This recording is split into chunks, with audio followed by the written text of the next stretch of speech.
Il est temps de dévoiler les différents tiers du Nouveau Monde. Allons-y.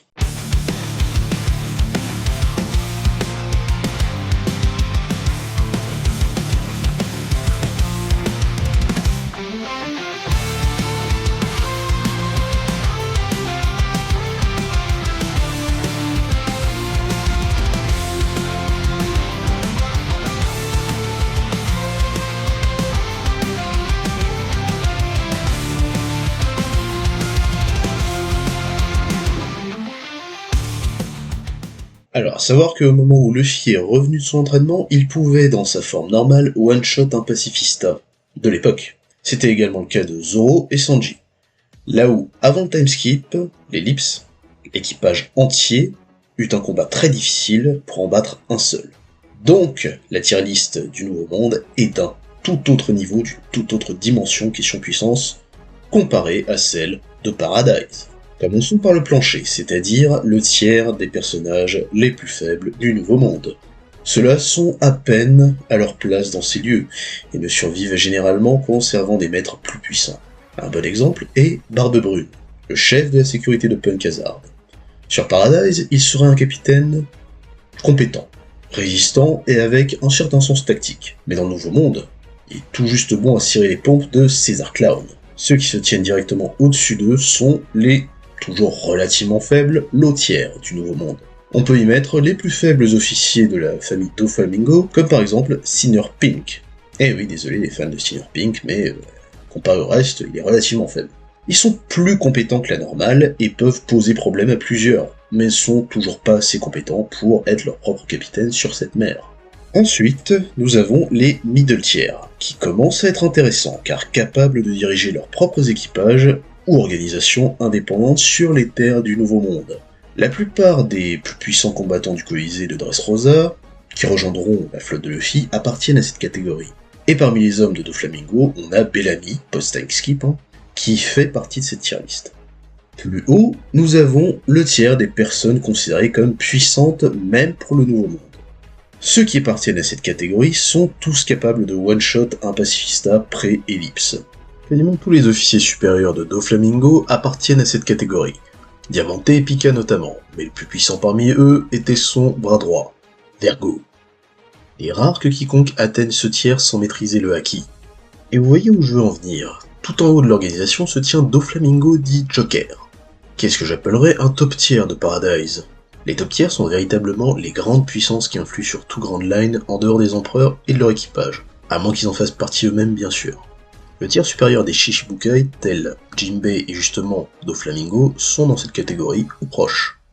Au-delà de cette catégorie se tiennent les 3 meilleurs commandants des Yonko. Je les ai mis dans un seul tiers car même s'il y a une hiérarchie de puissance clairement établie, ils sont tous capables de se tenir tête avec plus ou moins de difficultés selon leur position. Du plus fort au moins fort, nous avons donc King, Queen et Jack dans l'équipage de Kaido. Ce sont les meilleurs exemples car nous avons, pour chacun d'entre eux, de nombreuses accolades sur lesquelles s'appuyer. On peut remarquer que 2 schémas semblent se dessiner parmi ces commandants. En effet, le premier commandant tel King, Marco et Katakuri a une forme d'invincibilité. King dû à son physique de Lunaria, Marco dû à son fruit du phénix, et Katakuri par la combinaison de son fruit et de son acquis avancé de l'observation. Il semble intouchable.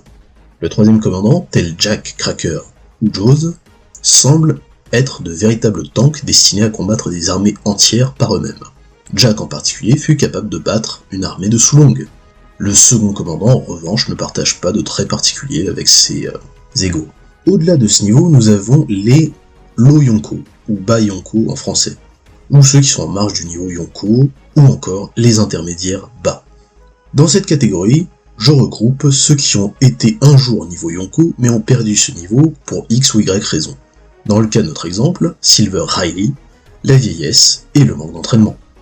Et ce niveau contient aussi ceux qui sont en train d'atteindre ce niveau, mais n'y sont pas encore. Et ceux qui visaient le niveau Yonko, mais n'ont jamais réussi à l'atteindre, notamment dû à un manque de Haki des Rois. Et bien sûr, plus haut se trouvent les Yonko. Il est important de noter que je parle ici du niveau des Yonko originaux, et non les nouveaux Yonko tels Baggy, Barbe Noire ou Luffy. La raison est simple. Leur niveau faisait partie d'un équilibre décrit par Garp lors de sa première rencontre avec Luffy. Et beaucoup des déductions que je fais sur leur capacité provient de cet équilibre, qui n'existe plus après l'avènement des nouveaux Yonko. Ça ne veut pas dire que seuls ces Yonko apparaîtront dans ce tiers, ça ne veut même pas dire que les anciens Yonko sont nécessairement plus forts que les nouveaux, mais ça signifie que c'est ce que je prendrai en compte. Parmi ceux qui pourraient apparaître dans ce tiers qui ne sont pas des Yonko, nous avons les personnages qui ont été capables de faire jeu égal avec eux ou de reproduire des feats assez proches. Plus haut, oui, il y a encore des niveaux plus hauts, se trouvent les niveaux intermédiaires hauts, c'est-à-dire ceux qui ont été placés au-dessus des Yonko, sans pour autant être du niveau du roi des pirates. Je veux bien sûr parler de Barbe Blanche à son prime, où celui-ci faisait jeu égal avec Roger. Un Roger malade cependant, ce qui est la raison pour laquelle je ne l'aimais pas au même niveau. Pour l'instant, il est le seul homme à être décrit comme tel, mais je soupçonne un autre d'appartenir à cette catégorie. Shanks le Roux.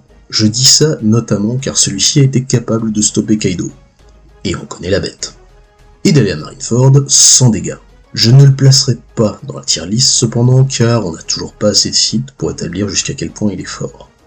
Enfin, au sommet de la chaîne alimentaire se trouve Goldie Roger, le seul et unique roi des pirates. On pourrait s'attendre à ce qu'il soit seul dans sa catégorie, mais encore une fois je soupçonne un autre personnage, Rox D. Shebeck, d'être son égal à l'époque de son prime. En effet, il a été mentionné que sur God Valley, Roger a eu besoin d'aide pour le vaincre. Il y a donc matière à ce qu'il soit un vrai danger pour Roger. Voilà, maintenant que les tiers sont mis en place, on va pouvoir s'amuser. La prochaine vidéo, on classera dans cette tier list les Marines. Enfin, ceux qui sont importants du moins. Allez, ciao!